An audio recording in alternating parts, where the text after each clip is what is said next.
We still crave connection. We still want to feel lovable. We want to be loved and we want to love. Those are the deepest human desires. And unfortunately, our romanticism says, well, you'll get that by falling in love with some perfect person that will make you happy and fulfill you. It doesn't work that way. That does just lead to messes. It leads to heartbreak. It leads to loss. It leads to lying, to deception, to things crashing and burning and not going well. And so we do have to rework how we go about getting this connection and get realistic about where we're going to find it and where we're not going to find it.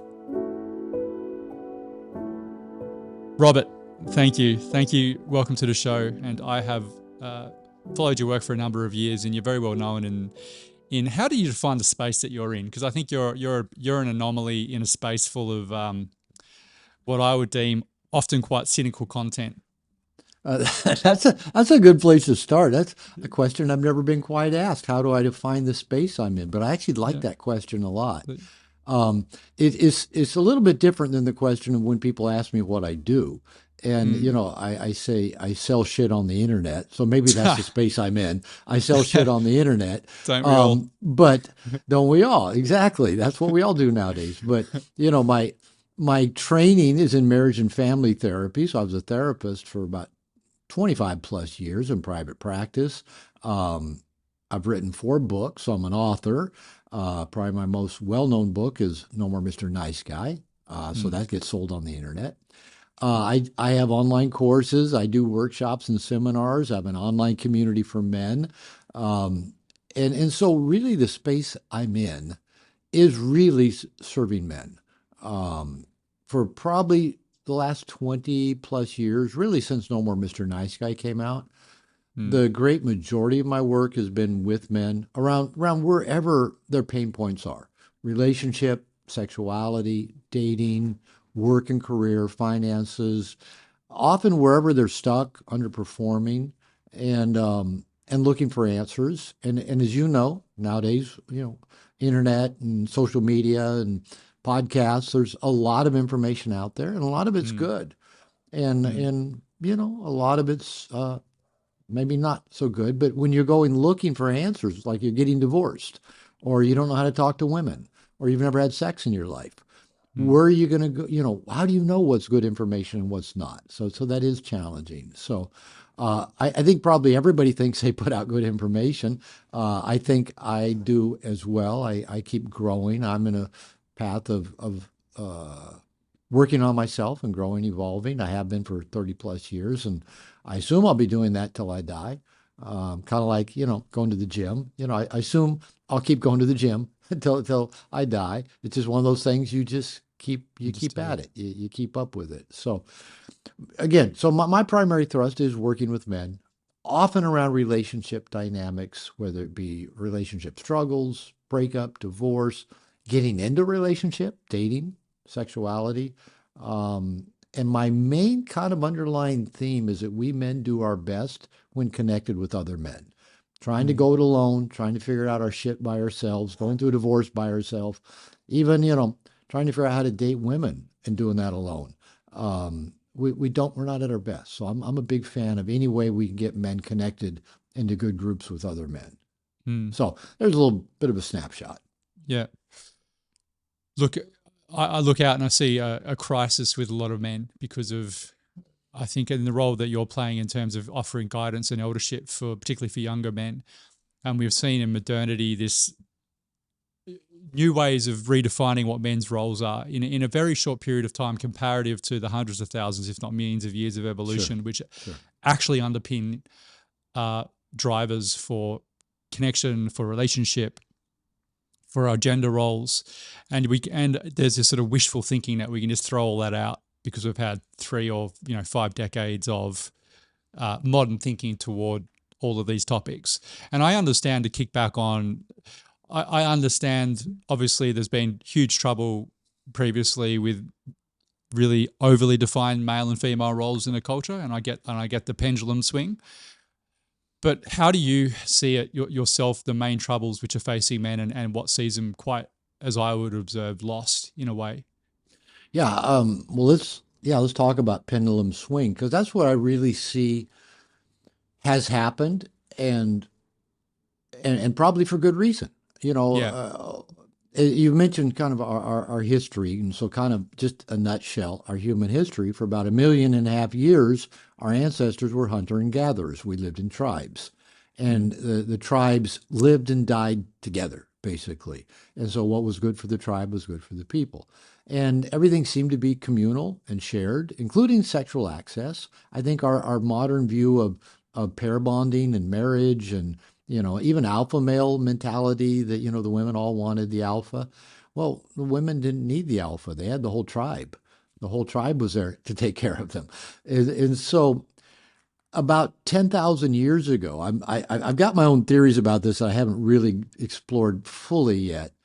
But, basically the storyline is that some of our forefathers, the men, decided to quit traveling around and hunting and gathering and stay in one place. And so we started owning stuff. And that owning ship period of human history we call the Mm. patriarchy, or that's one name for it.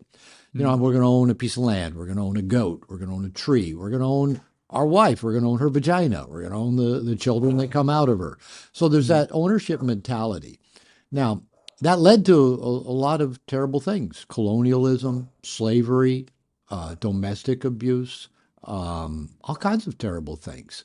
But it wasn't all terrible. There was Yeah. also providing, protecting. A lot of good things have happened in the last 10,000 years, and a lot of it at the hands of men Mm. who've done many positive, great things. But what we did is, because of the abuses of the patriarchy over here, that ownership mentality, we swung all the way over here to the other side. It's been going on for a while. I grew up in the 60s and 70s with, I don't know which wave of angry feminism that was. I think it may have been the second wave. I'm not technically sure. But, I grew up hearing things like, every man's a rapist, an erection's a sign of aggression. Oh, And yeah. just, and, and, and so I came to think that, well, all feminists hated men. Later in life, as I talked with more women who identified as feminists, going, I don't hate men. That was just a few angry, loud voices back in the day. And then we've had a few more waves of that, which now we went through hashtag Me Too, which probably needed to happen, but which also had its own abuses wrapped in with that, Mm. that, the victim must be believed. Well, Mm. what if the Crazy. victim is the man being falsely accused of Yeah. something he hasn't done? And that does Yeah. happen. Yeah. And then, the whole toxic masculinity, where boys, 7-year-old boys come home from school and ask their mom and dad, what's toxic masculinity? Am I bad because I'm a boy? And then even kind of the whole gender thing, that gender doesn't exist and it's just a social construct imposed Yeah. on boys and Insanity. girls. Yeah. So, and then throw social media into all of that to just kind of wrap it up in steroids. So we've swung the other way.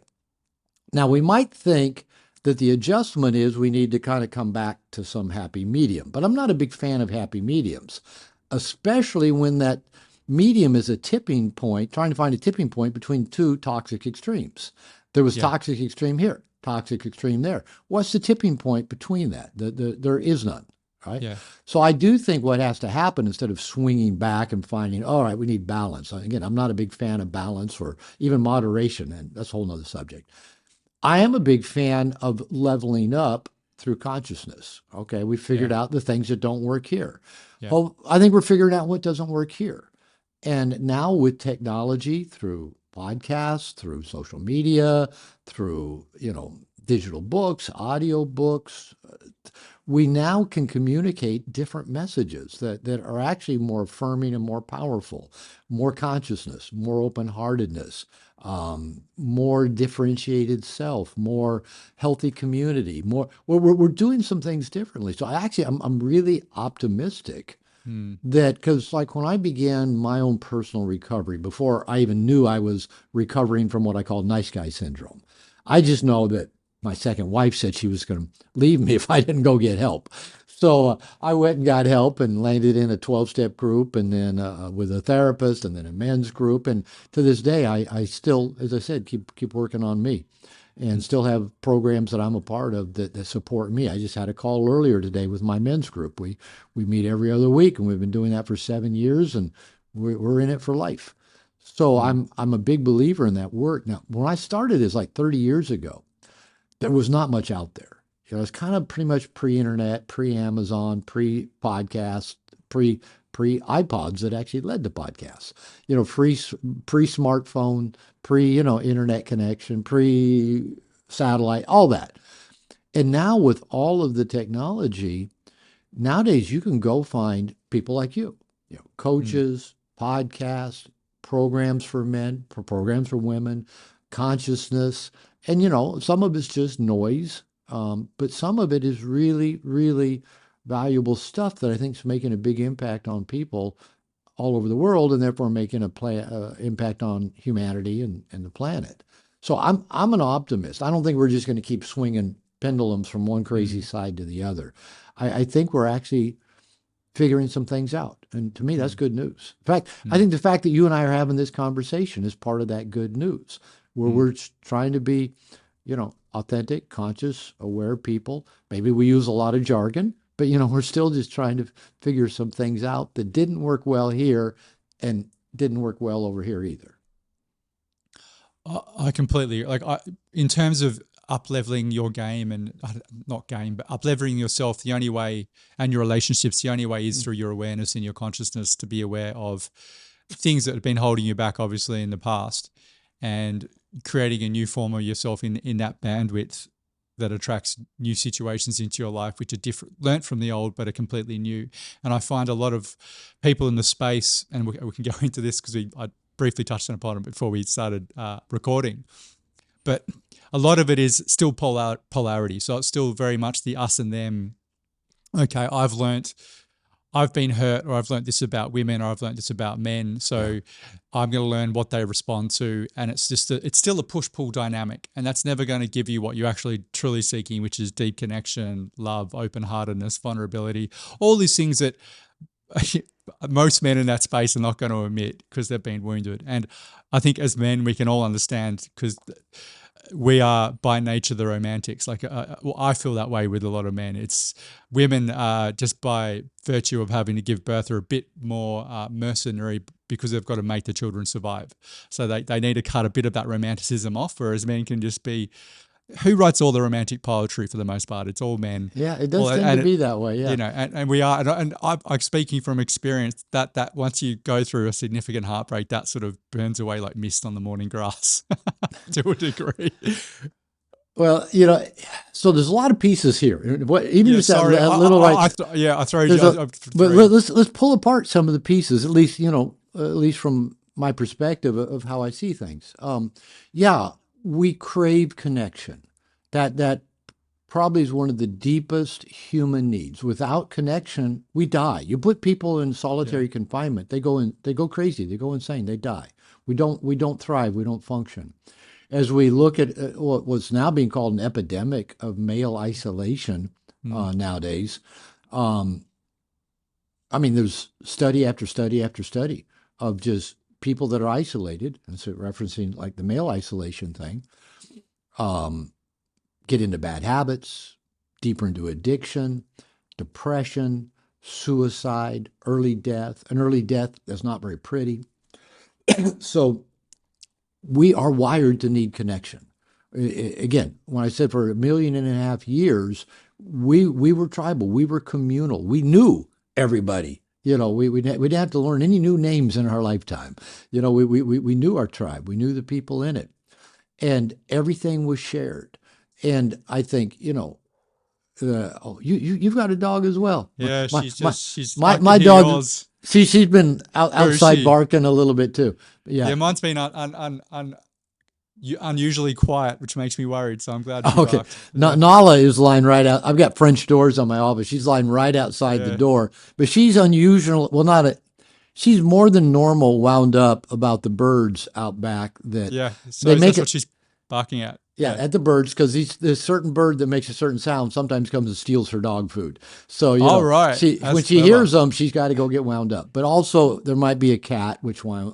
Anyway, so It's, your dog will bark, my dog will bark some. that's good. We'll That's let them great. bark. Yeah. They're lovely creatures. They're living their lives. Yeah, I'm happy to yeah, let them bark. authentically, they're doing Yeah, what they're it's wired to very, do. very authentically. Perhaps a little So, bit too authentically. so we're talking about connection, and maybe even dogs are a good part of that because even I'm not an expert on the subject other than, I love my dog dearly, is that, you know, dogs have evolved along with humans, and there's theories out there. I mean, there's a lot of theories about why humans have evolved the way we have. One of the theories is the friction between our need for connection and our drive for autonomy of a separate self. We Mm. need connection. That's powerful. But we also have this desire to do it our way. And they say that friction, anytime you have, friction or things pushing and pulling, there's usually growth. So we've had part of our evolution attributed to that. I've read more than once that some people attribute it to our great ape ancestors discovering hallucinogenic Mhm. Yeah, fungus. yeah, You yeah. know, Stoned so ape theory. it's stoned ape theory. And another theory I've heard is our evolution alongside of dogs. The dogs have helped us survive and thrive as we've helped them survive and thrive. So they're a very important part of our human evolution Yeah. and advancement. So anyway, that's a whole nother subject, but it all does come back into connection. Dogs are pack animals. They thrive in that connection. We're pack animals. We thrive in that connection. And nowadays you see so many men kind of with this lone wolf mentality, go it alone, mainly because they've maybe never been initiated into the masculine tribe. Maybe they grew up without father figures, without men they could trust and Yeah. get close to and feel I've seen a safe lot of with. that. Yeah. They get into school systems that are pretty much geared to help girls thrive and Mm. succeed, not to help boys thrive and succeed.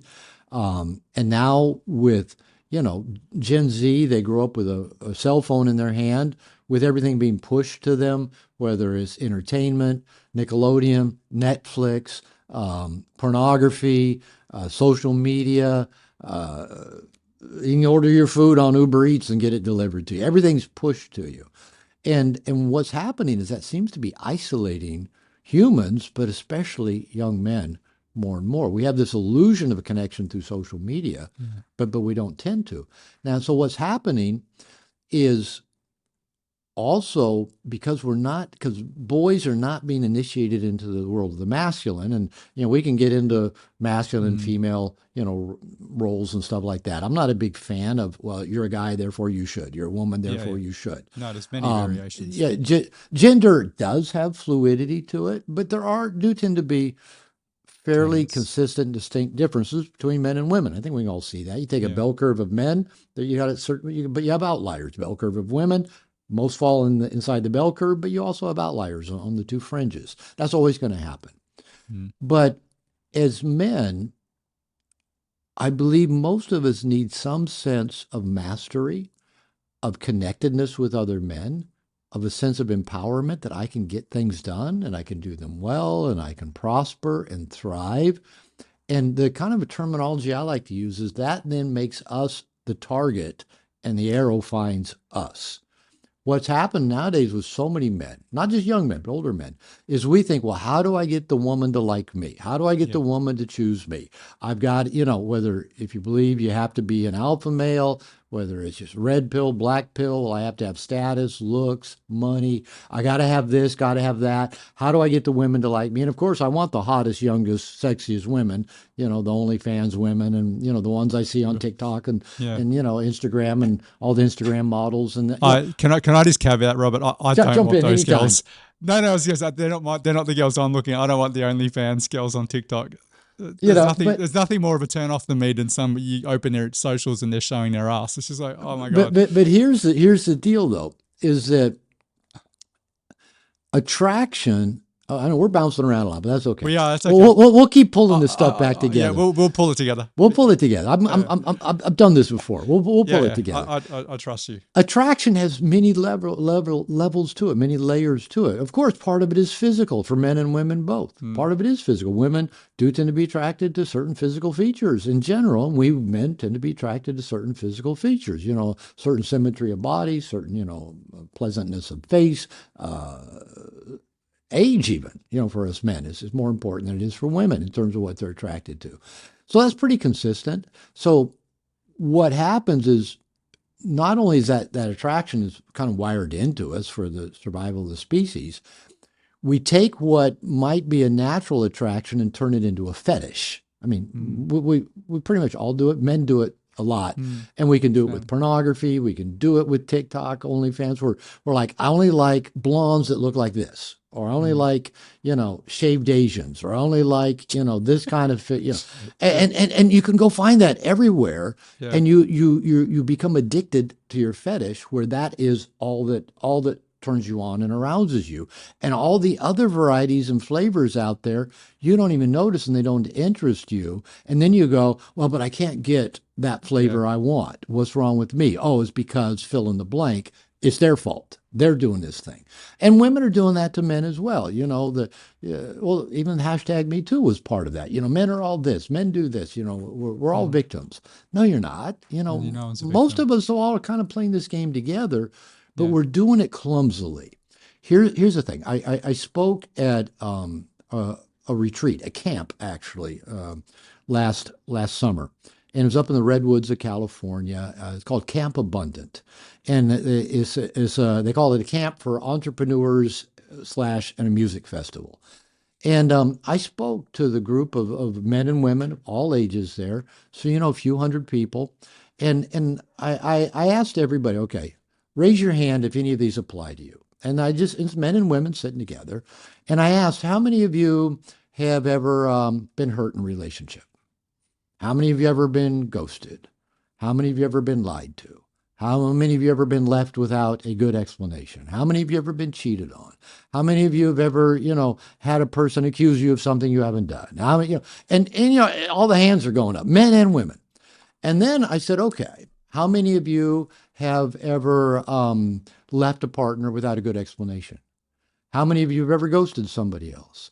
How many of you ever lied about your intention or withheld information? How many of you have ever had secrets from a partner? How many of you have ever cheated on a partner? And, hands are going up and everybody's going to look around and going, okay, we're all clumsy lovers. We're all really bad at this because it's not in our human DNA to do all this pair bonded, find the ideal partner of the opposite sex, whatever the opposite sex is for you, right?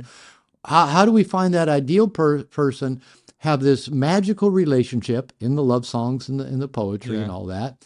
And how do we live with each other, coexist with each other, and keep liking each other over time when we're very different creatures as men and women, where we see the world differently, we see relationship differently, and it's not even in our human DNA to try to do this.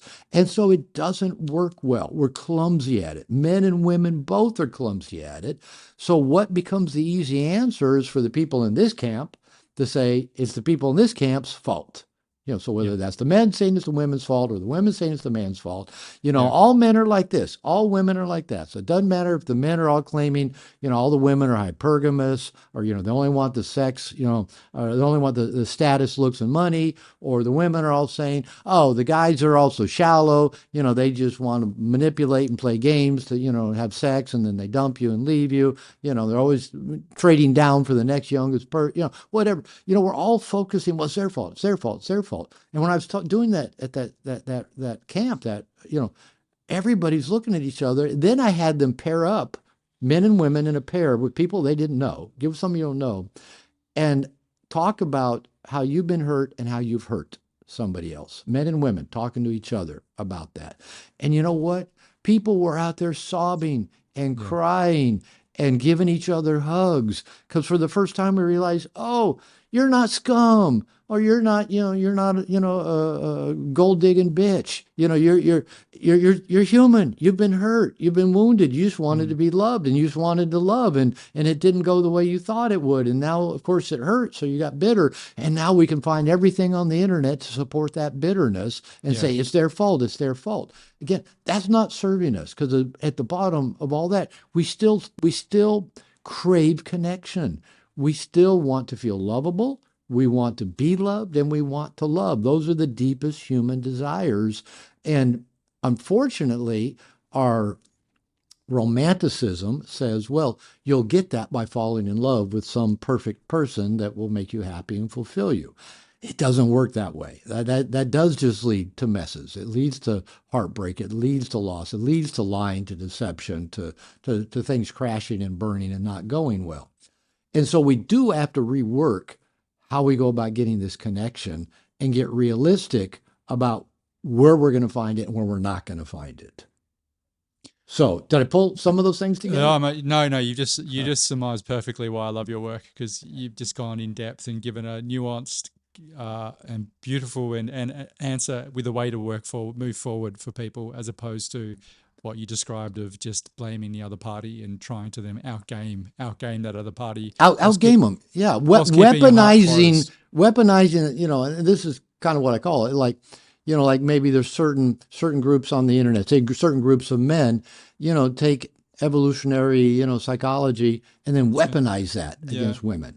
And then, we will, if you're on social media at all, I'm not, everybody's ex, everybody that's on social media, if they have an ex, their ex was either a borderline, Oh a yeah. sociopath, or a Yeah, narcissist. the guys are narcissists. The girls are all solipsistic or have a personality disorder. And Yeah, no, maybe you everybody's two a together. Yeah, everybody's a everyone's a diagnostician psychic. nowadays. Yeah. Yeah, No, maybe you two just didn't work your shit out together, and you're both flawed human beings. Like yeah, stop just pointing a you're finger. wounded people just trying to find But you're not love, going to but you don't learn. know how to do it. But equally with that attitude, you're just going to repeat that same pattern I've done 100% that. I've until, done it. yeah. Oh, we've all done it for sure. And it takes a lot of, I'm a very slow learner, but like, as you said at the start, until you actually increase your awareness, those patterns will repeat. I just want to circle back very quickly, because I sort of cover a lot of topics on this podcast. So if people haven't heard, you said sort of red pill, black pill, manosphere, and all these phrases that some people may not be Well, throw incels, throw MGTOW. There's a lot that we can throw in. Men go their own way. So I'm just talking obviously about the male side of this equation. I think a lot of guys, when they have a breakup or they're going through trouble with women, will find these things online. And some of it, I think, is very, very, very useful. Like just in terms of, and this might be a good launching pad to quickly cover the nice guy syndrome and how I see that, the problem with being weak ostensibly and being a weak man. And that's not a judgment. Like I think all men have been there at some point in their lives until they realize it. But so guys would find these sites, they'll learn about evolutionary biology, they'll learn, okay, I need to learn some game and all of these things. And look, and the good ones will tell you need to focus on yourself and up-level yourself, and fantastic advice. Like that's just ostensibly across the board good advice. And even though going to the gym, getting in shape, and taking cold showers are helpful, that is not sufficient enough to actually make you the kind of person that's going to attract what you want in life in terms of relationship. I do value those things, but they're not enough. No, well, you're still coming, and this is probably, I don't want to go too far off topic, but you're still coming from a place of lack with that's what that's never addressed. But so they'll find these guys, they'll talk about this, they'll learn a bit, but then I see a lot of these men who run these huge platforms, and I don't want to be. I think they're trying to do the best with the awareness they have. But from my point of view, they seem to be very hurt. They've gone through a couple of bad divorces. They've had everything taken from them. And now they've just gone, right, a part of their heart is shut down. And then they'll say such things as a woman is just a compliment to your life. If she's not a compliment, get rid of her. All of these. And it's just like, dude, what part of your soul shut down to where you're so now closed to the possibility of actually deeply falling in love? And look, I get it. That kind of wound and trauma is severe unless you do a lot of work and introspection, rather than But the way I see it, rather than doing that work, they've sort of gone to how can I now outgame or out compete the opposite sex Right. to get what I want. And it just sounds, look, I don't know what they're, I would suspect potentially in their private lives they're not actually behaving in that way with their girlfriends. I would say they're probably a lot more vulnerable and a lot more open. Well, it is interesting. I've spoken at red pill events. I spoke at one, a few years ago, and was treated really well and really enjoyed it. And probably about 250 men there, Mm, and I began my presentation by saying this used to be a pickup conference that kind of evolved into red pill, and I said I don't identify as pickup, I don't identify as red pill, but I said I am a man, and I love there's a group of men here wanting to level up and be good men. And I asked how many people had read my book, No More Mr. Nice Guy, and probably about three-quarters of the people in the audience mm, raised their hand. And I made the comment, I just said, I don't know if No More Mr. Nice Guy is the gateway drug to red pill, or if red pill is the red gateway pills. drug to No I More think Mr. it's, Nice Guy. yeah, And even, the latter. they told me at that time that their Reddit thread for red pill thread for men in relationship, my books required reading. Somebody just told me the other day they came across No More Mr. Nice Guy through red pill Reddit. So, and I remember, flying to that event, reading Rollo Tomasi's Rational Male, going, yeah, I agree Mm, with that. Yeah, that's mm, true. Yeah, I got no conflict with that. But the two things I do have conflict with is really what you've mentioned and what I call weaponizing information against women to protect mm, ourselves. Oh, it's yeah. their fault. They're out to do this to us. We have to protect ourselves. The other thing I don't like is creating a hierarchy of men, red pill, blue Mm, pill. Oh, we're alpha. You're average you're beta. frustrated chump. I Yeah. don't like men, doing that to each other. I don't think it serves us as a tribe. And it's usually just a false ego and arrogance that says, "Oh, Mm, I'm red pill. You're blue pill. You're just going to get done to by women over and over and over again." But you're right. Deep inside, as I said, I think our deepest desire is to connect, to feel lovable, to love and be loved, and that is such a deep drive for us. But here's the deal: I've been saying for a while that we're here to get our hearts broken. I mm. think that's It's the what human existence greatest is. lessons. We're Yeah. here to get our hearts broken. I mean, my dog Nala's right outside my window. She's usually sitting here with me, but we've had her 5 years. You got your dog. You love the dog.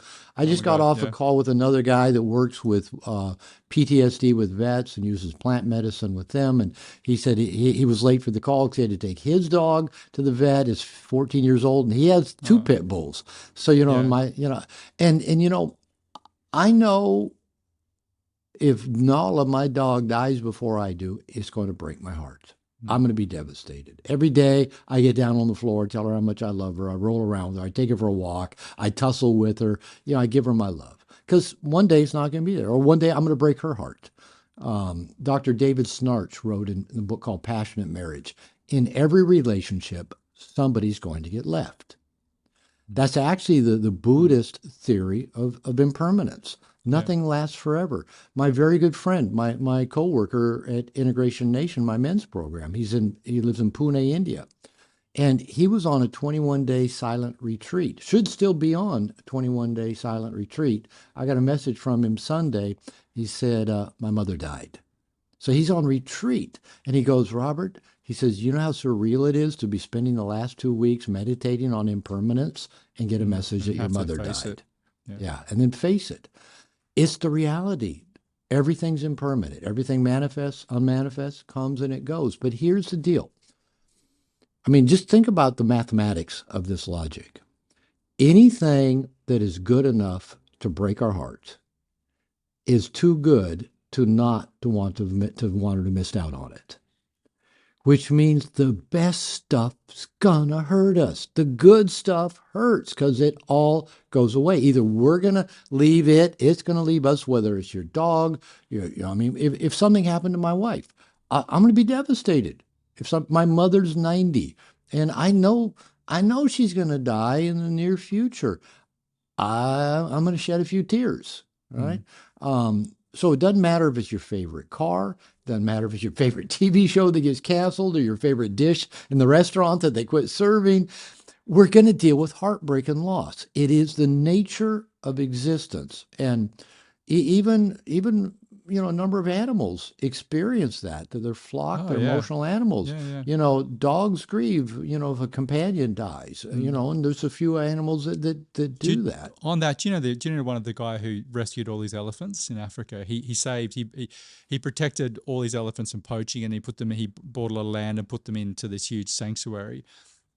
And that he died living on this Oh sanctuary in my, Africa. oh my. And this huge amount of it's on. Actually, I'll find it on YouTube and send it to you. But all these elephants that he'd rescued knew that he had died, and they do a mourning ceremony, and they came the morning of his death and stayed for about a week doing their mourning Yeah. ceremony. So there's just that interconnectedness, and I'm getting chills even thinking about I, that. I'm It's I'm kind of tearing extraordinary. up because I'm thinking Yeah, I want to be an elephant, and when I know it's time for me to die, I you want just to do walk away. whatever trek I need to do to Yeah. go to my place of death.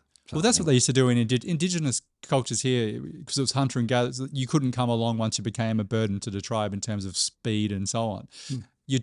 And look, I'm very uncomfortable speaking about indigenous culture in Australia. There's many different variations, and Yeah, I remember watching something on one particular tribe here, and it was basically a death dance. You'd have a dance.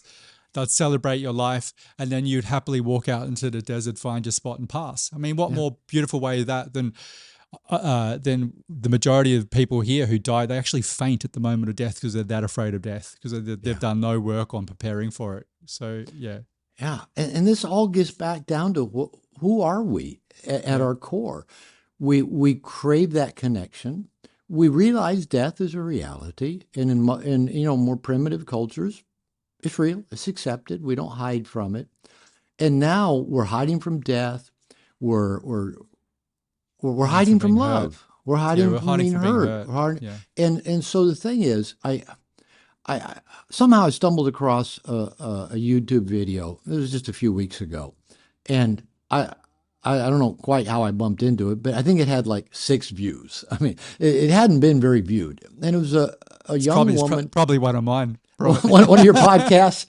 It was I'm just actually kidding. a young woman talking, and it just had kind of a visualizer. It didn't actually have her show her face, but she was talking, and I really had empathy for the things she was saying. She said, she was a young woman. I don't know how old. I'm going to guess early 20s, and she said, I know I'm immature sexually. I know I've got, sexual hangups. I want to mature sexually. I want to develop as a sexual person. She said, I want to have sexual experiences. I don't need to, have someone commit to me for life for me to have sex. I want to be able to experience various sexual experiences. And she said,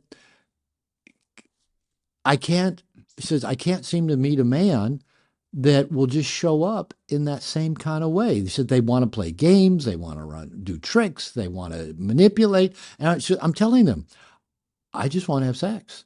And they're still running all the game that they learned on the internet. Like, well, you got to do this to get a woman, and you got to do that, and you got to keep them like that, and you can't let them in, and you got to do that. And there's just, and I'm thinking, here's a young woman saying, I just want to have some sexual experiences. But then I know that red pill will even take that. Well, that's just going to be high body count. She's not a high value woman, blah, blah, Mm. all the noise that we make about that. And so, well, that is made about it. So what's happening is because we've been hurt and we've all put our guards up. Something I've been saying for a little while now is that most people will choose their defense mechanisms and their neuroses over love. Mm. I'm a Yeah. marriage therapist by training. I've seen relationships. I've been in relationships.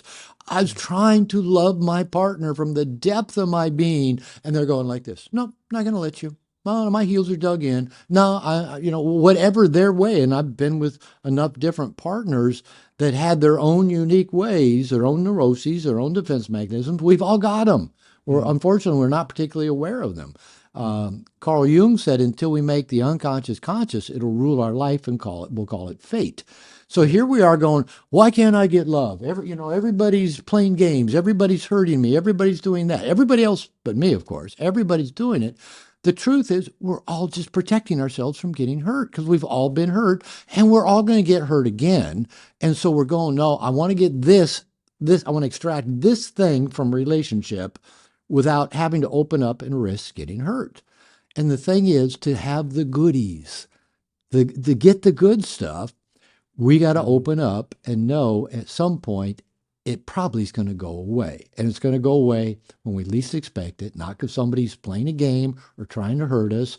People die, things change, impermanence. Everybody's going to get left.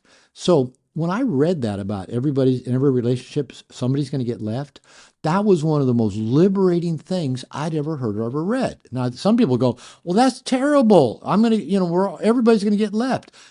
Okay, it's reality. Reality isn't terrible. Reality is just reality. So if I know every relationship's going to end in some way, unless we die together, right? Even our relationship, you and I, it's going to end at some point. It's all going to end.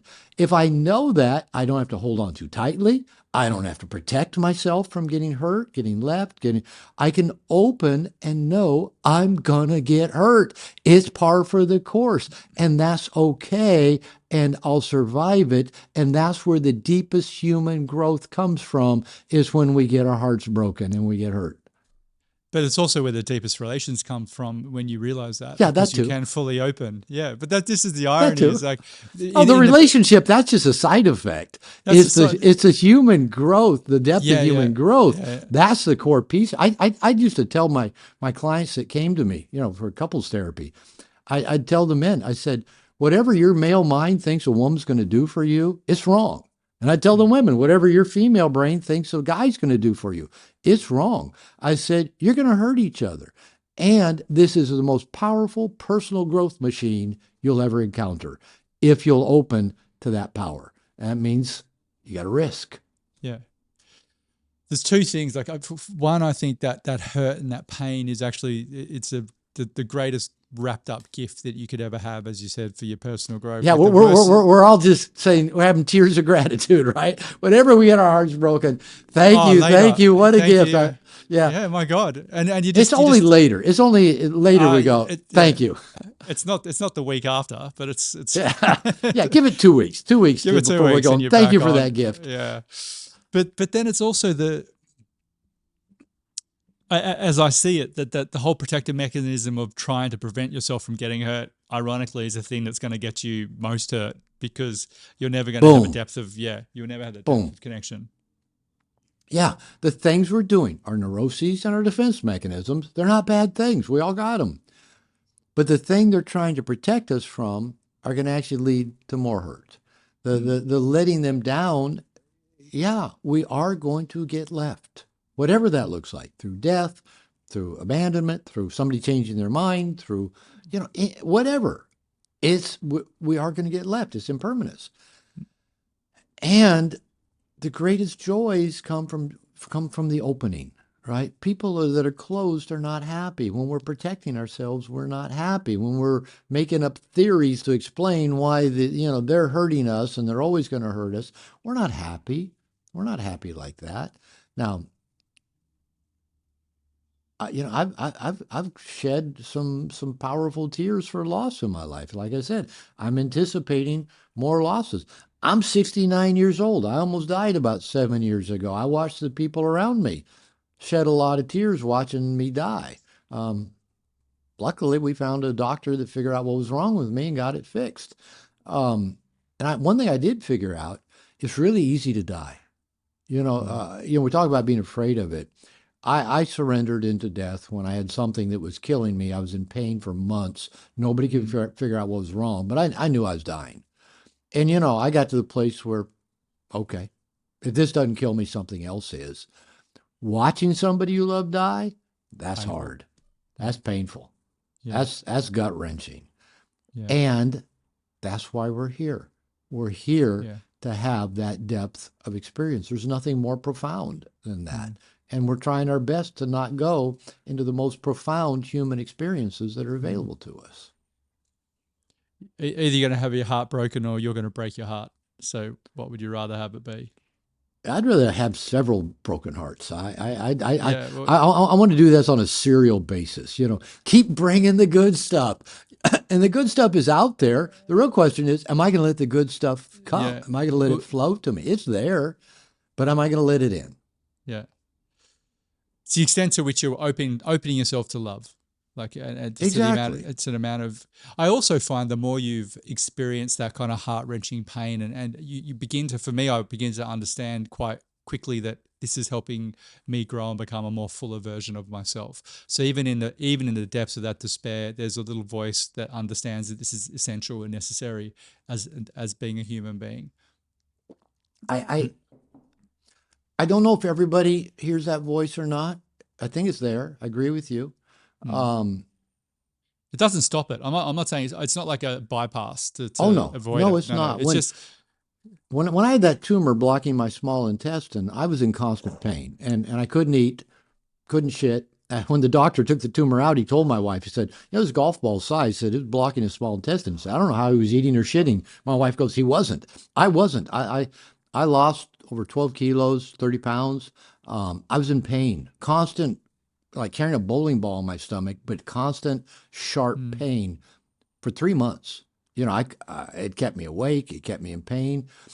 All I could do was just breathe into it and just be the mm, witness of it. And then I could usually fall asleep.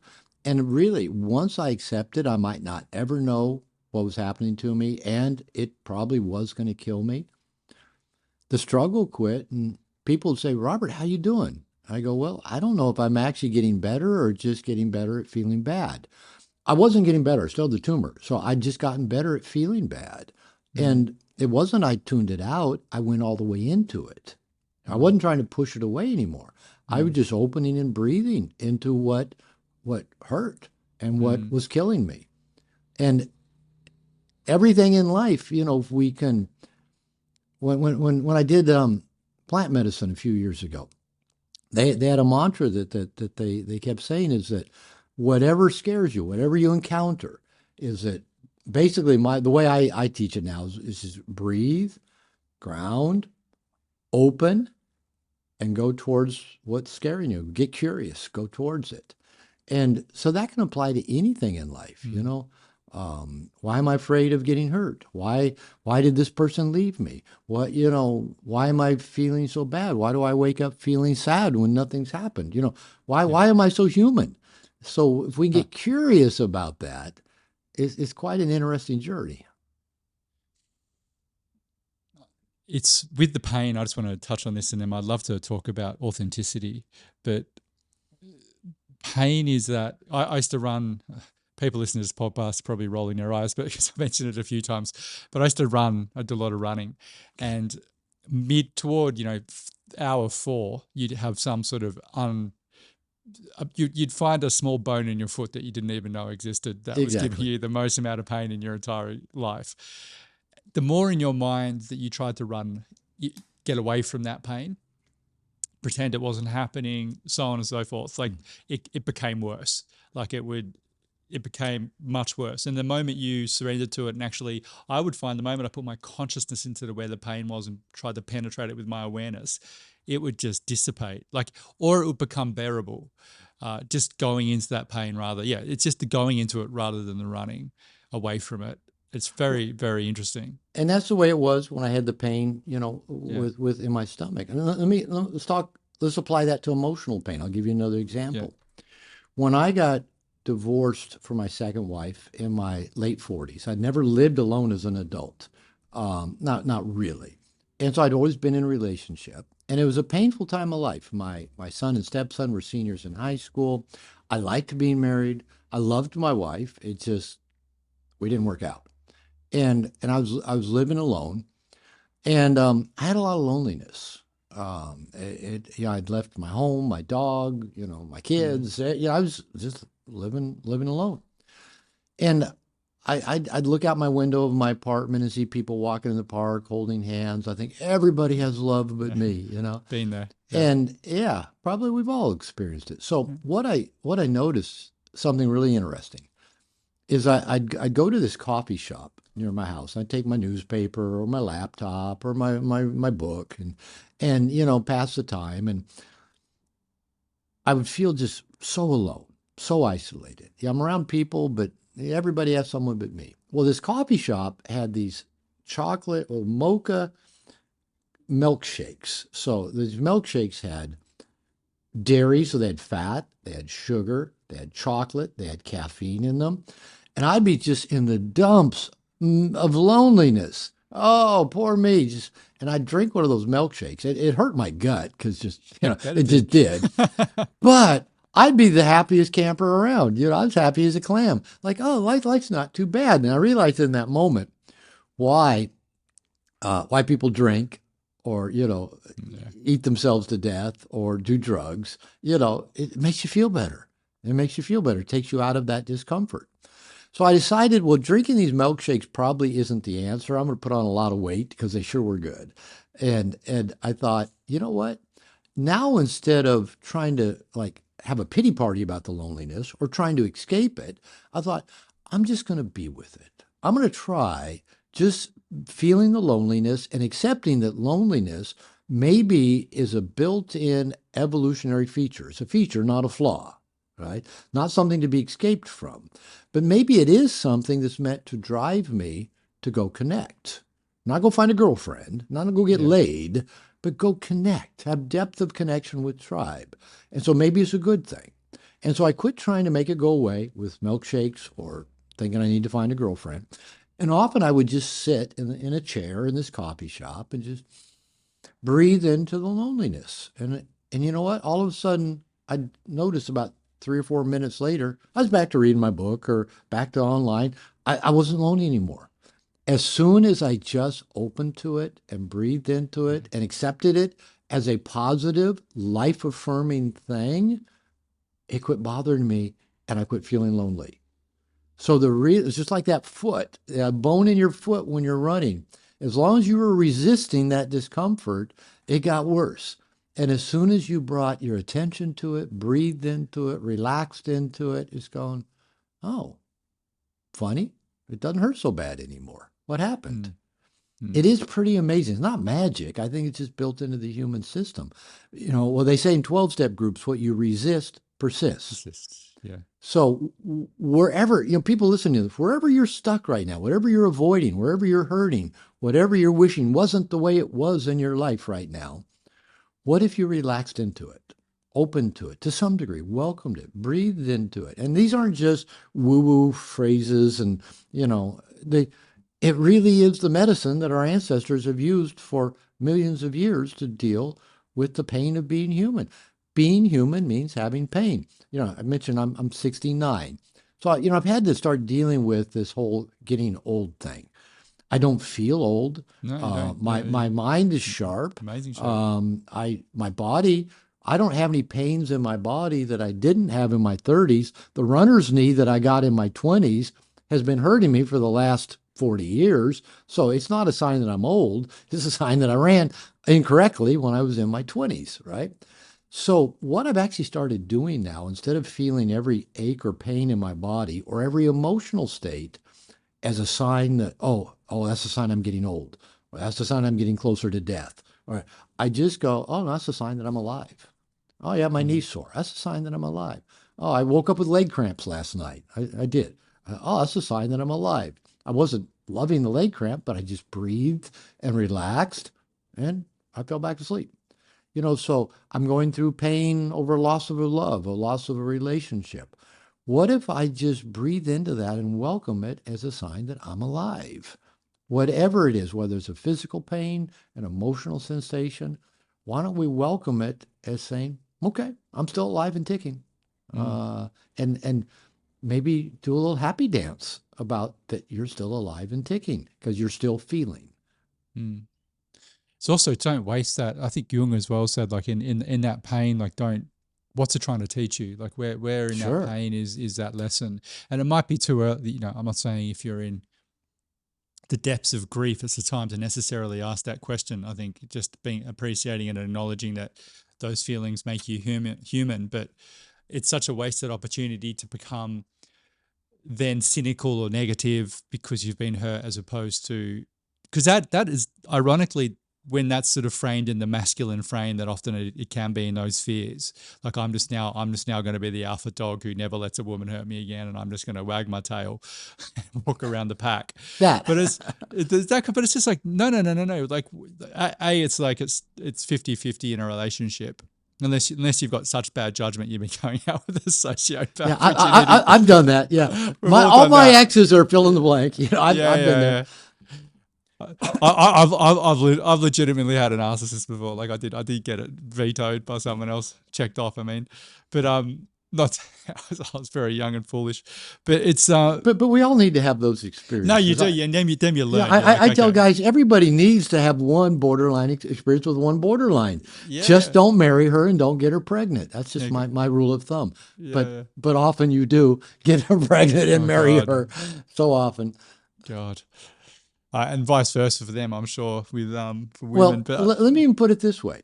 You and I are talking right now because of a relationship I had with a borderline. I wrote a book because of the relationship I had with a borderline. And I am so grateful for that woman, for that relationship. She's on my gratitude list. I'm grateful for every experience I had with her, for good and for bad. And I went through a lot of pain with her. But that pain woke me up. It got me on a new path. And believe it or not, she was supportive. I mean, she was very supportive of all the growth work I did and of writing the book that you and I are talking about. And neither one of us have any animosity towards the other. Well, as far as I know, I don't think she does. We've talked. It sounds like you've let it go. It sounds like you've done the work in yourself. Oh, I had anger. They can feel that. Yeah, I had anger. I had resentment. I had pain. I had self-incrimination. Why was I so stupid? Blah, blah, blah. But I've forgiven me too. And we're talking because of the bad choices I made around relationship that I now see as a gift that I would not have wanted to have missed. And the world is a different place today because of the books I've written and the message that I'm teaching.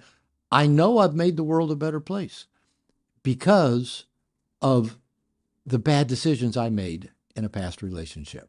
And if you got her on your podcast and interviewed her, she would tell you some of the terrible things I did. When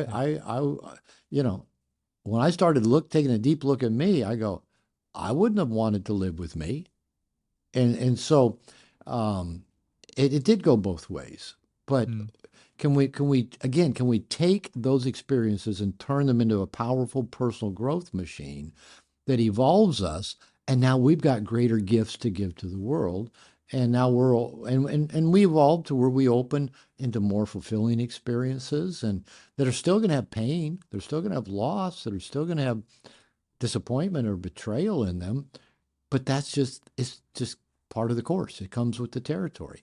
That's okay. It really is okay. I would love to touch upon, to finish, just a big tenet that I found with your work and I've heard you discuss before is the greatest firstly, if we're looking for someone to fulfill us, if we're going out there because we feel lack, and I think a lot of us do that, particularly when we're younger, if we and then obviously carry that on into our older years if we don't do any work on it. We've also been sold by Disney and Hollywood, all these things of like, you complete me, and all these terrible ideas to have banging around in your head. Rom-coms. Soulmates, and just, and then you just get that person happily ever after. And anyone who's been in any form of relationships knows that there's no happily ever after. The road is long and hard, but it's rewarding. But the piece for me that I've been reflecting on a lot recently is just, and this term gets thrown around a lot, authenticity, being self-aware and so on. But what doesn't get told to people is like, how on earth do you become authentically yourself? And it's not a game, and it's not something, because I feel the world desperately needs people to be authentic. And I have my own framework for how that might, how you uncover that within yourself. A lot of it to do with pain, a lot of it to do with values and beliefs. Right. What for you? So I know after your second divorce, you mentioned that you were just attracting, first time single on your own, and you were just attracting a lot of women. And look, I don't want to go into any like that's good or bad or pick up artistry, but it's just Yeah. interesting because I find not only is it a case of you attract what you want in terms of perhaps the opposite sex, like that's if you're looking for that, but everything in your life when you start stepping into your power just will come to you. Uh, what was that process for you? Well, let me give you a little, maybe what some of the things that led up to it, Yeah. and then how it manifested in that part of my life. What had began leading up to it 15 years prior, 10, 12, 15 years prior, was I started working on me. And what I started doing is I got into some safe places, 12-step group, therapy, a men's group, and I started revealing me. I Mm. got vulnerable. I love that word. I started telling people things about me that I didn't want them to know about me, things that I didn't like about me. That's what I call integration, when we take the dark stuff, the light stuff, and Mm. look at it all together and go, that's me, right? No judgment, lots of grace. So I started revealing myself to safe people. And, the most intense reactions I ever got was, thank you for sharing, Robert. Nobody, went ballistic. Nobody thought I was terrible. And I shared some, I thought, pretty dark stuff about myself. So as I began sharing me and letting people see the real me, and we hear that, let people see the real you. And I'll come back to that in a minute, Mm. because I do believe in it. Um, and even them giving me more accurate information, like things like, "Oh, Robert, you're not bad. That's actually pretty normal. You're not that unique. Most people experience that in some way." Or what? And I started learning. I'm human. I'm flawed. I'm not perfect, and that's really okay. As I say in No More Mr. Nice Guy, and I know Mark Manson, I've heard him pick up on this and run with it. He really liked this line, that we're not attracted to perfect people. We're attracted to people's rough edges. Mm. And so it's our rough edges that make us interesting and attractive. Not all the things we've polished off to look good and present well and make sure everybody only sees the finished product. So, one big part of my process was that revealing me.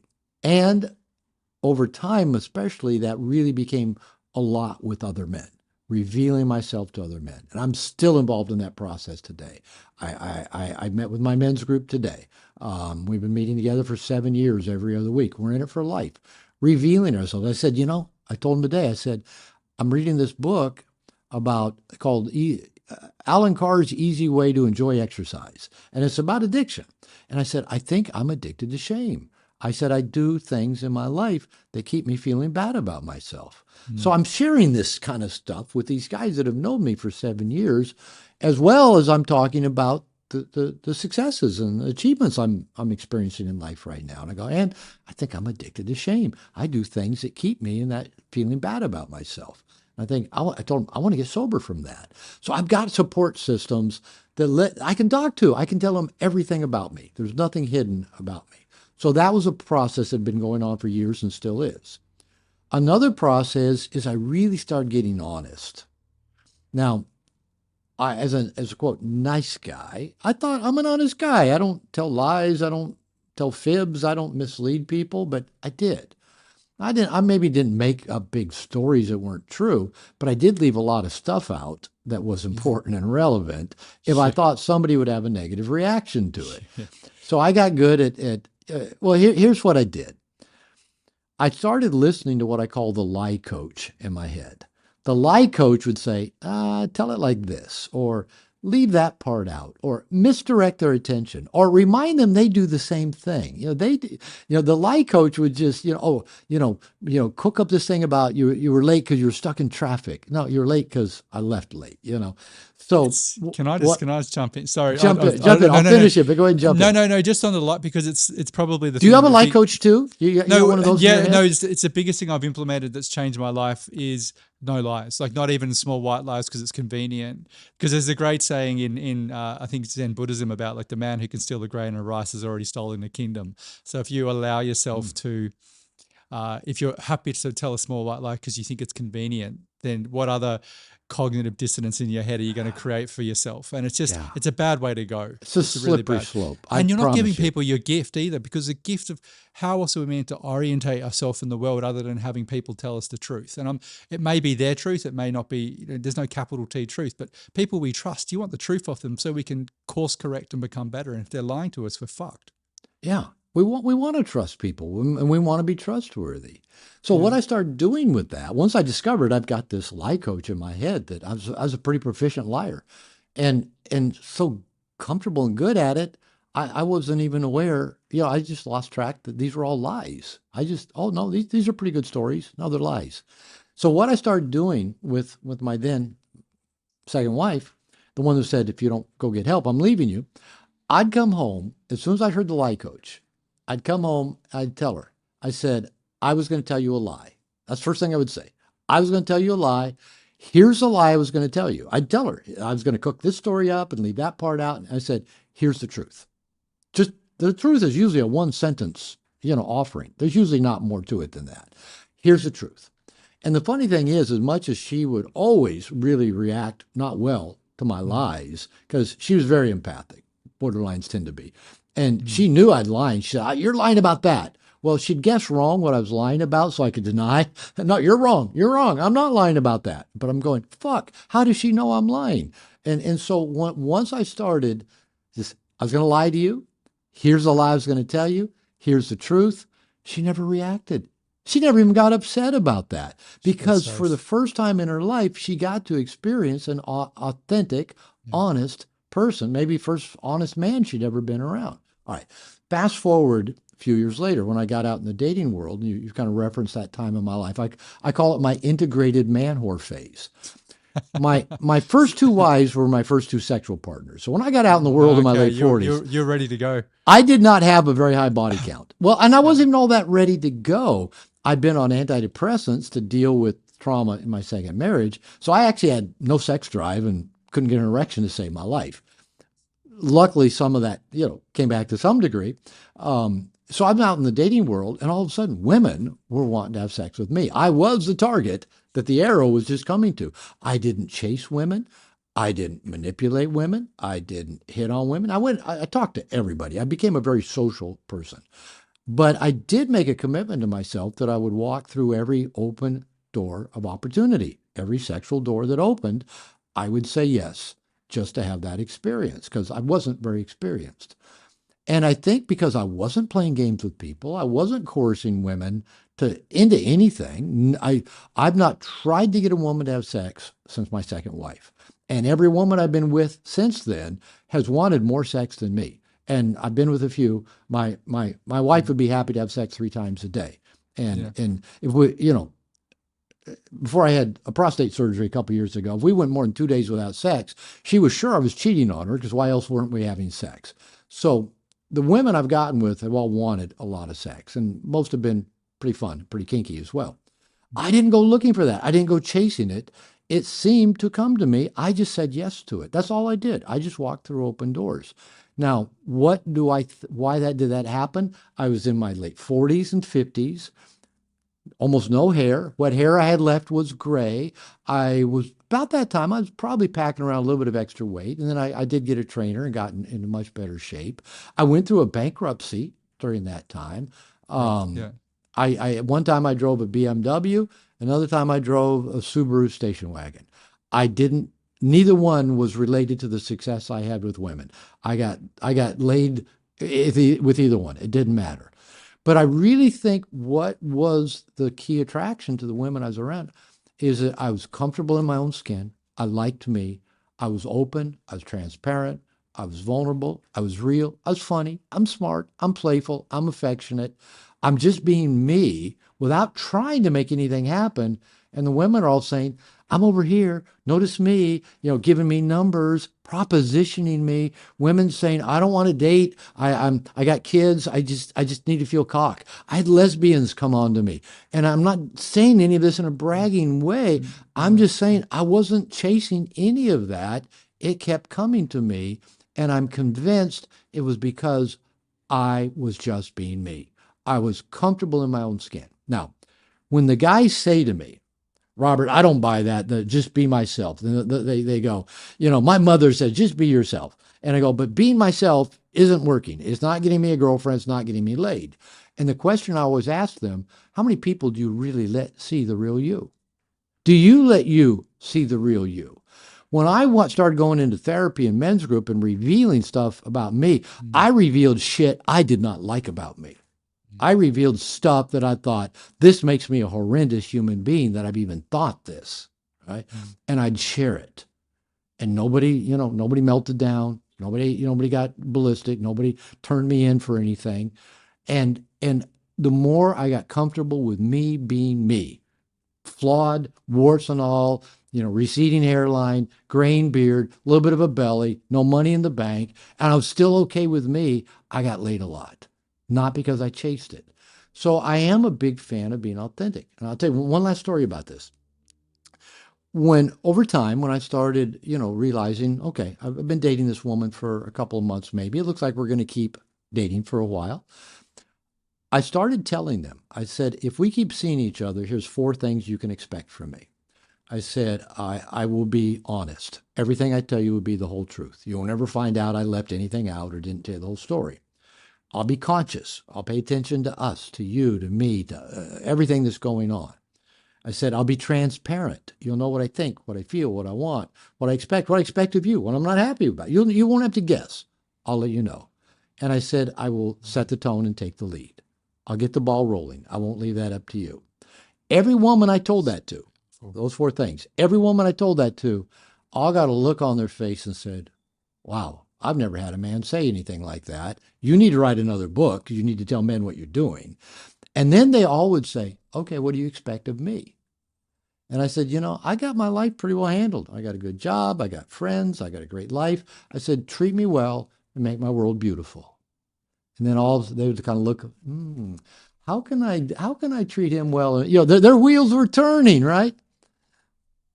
And said, treat me well and make my world beautiful. And they all signed up. Yeah, I want that job. Because they had never had a man that was conscious, honest, transparent, and setting the tone and leading. And they're going, I've died and gone to heaven. How come I've never had this before? Now, I'm not anything special.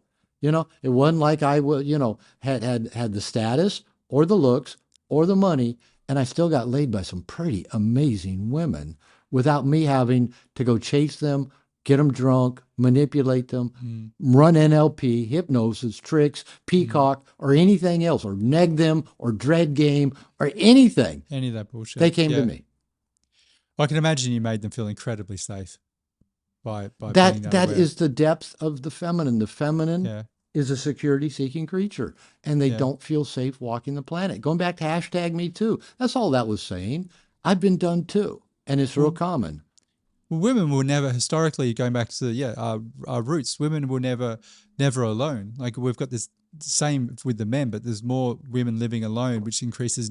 Women are more predispositioned to neuroses and anxiety because they are meant to be in a community of women connected, and men. Whereas men we're not so much because obviously we've been out. We can be more solo. I don't think, as we said at the start, as you said, it's not good for men either.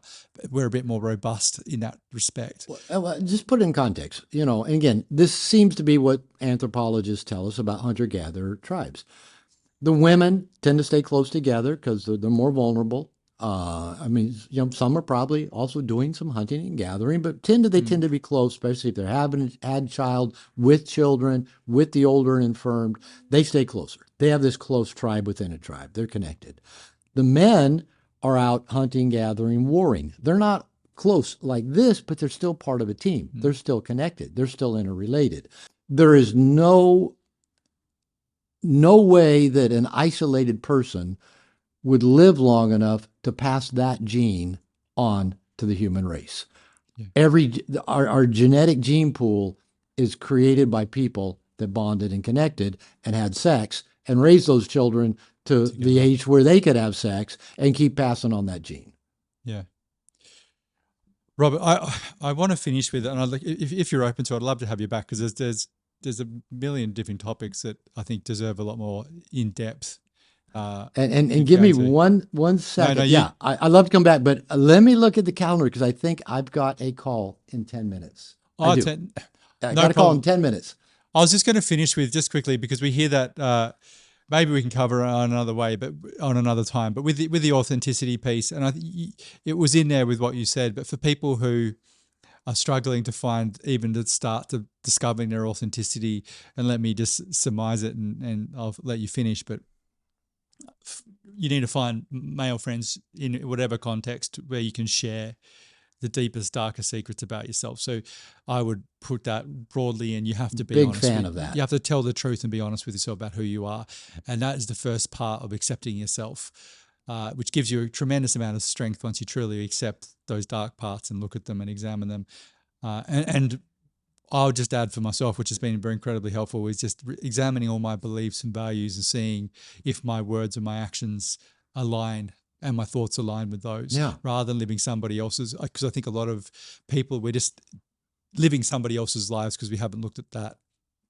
And then doing hard things, like putting yourself, as you said, going toward the fear, doing these things that creates resilience. And the next thing you know, you are capable of resilience, of withstanding the storm when it comes. And that over time, you'll find more and more you just start discovering who you are. Everything you said, yes, I agree. Okay, great. Yeah. So I just no, because I just find, as I said, that gets thrown around, and I think a lot of people are like, well, where the hell do I start? You know, I'm living with my mum, I'm playing Go computer find games, and I'm safe drinking people. Coke. Yeah, Yeah. go find a men's group. Go find a 12-step group. Go get a coach. Yeah. Go find a peer support group that doesn't charge a dime. Go look at Integration Nation. Right, Yeah. I've got a men's program. It's out there. The good news is they're out there. Don't try to go it alone. Wherever you're stuck, underperforming, unhappy, not doing your best, is probably because you're lacking good men In whom your life. you can be vulnerable with, authentic with, who will support you, hold you accountable, love you. And I'm a believer in that paradigm. Yeah. Oh, I think it's just the truth. As you said, we're social creatures, and the more we isolate ourselves and think we're having contact because of our social network, as opposed to, us online social network, Yeah. as opposed to true connection. Yeah. More. Robert, thank you. I'd let you go for your next Paul, conversation. I'd love to have you back. let's do it again. Let's do it again. Yeah. I'd love to do it. This has been a lot of fun. I always love talking to folks, in Australia. Yeah. And as I said, it's very possible I'll be down there later this year. That'd be amazing. Yeah. So I'm looking forward to that possibility. So thank you for this opportunity, and I look forward to doing it again.